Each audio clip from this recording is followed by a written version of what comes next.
Hey you guys, here I am back with another little video or whatever.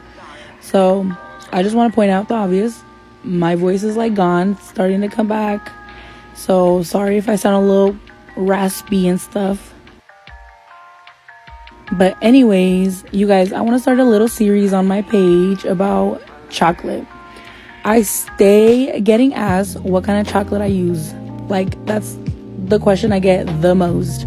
And I honestly never answer because I always change my chocolate. Well, not always, but like most of the time I like to change. I like to try new chocolate. So let's find out what's the best chocolate together. So for today, I decided to try out this almond bark thing that I found at Target. I've seen the Walmart one, but I've never came across this Target brand. And yeah. So right off the bat, I'm not a big fan of this yellowy tint. I like the bright white type of chocolate, but we gonna give it a chance.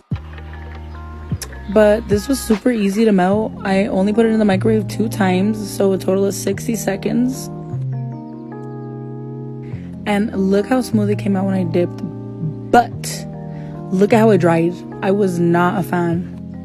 Also, guys, don't mind my drizzle. It was not on point. But I'm gonna give this chocolate like a 6 out of 10. I mean, I guess you can use it, but it's just not my favorite. Okay, bye guys.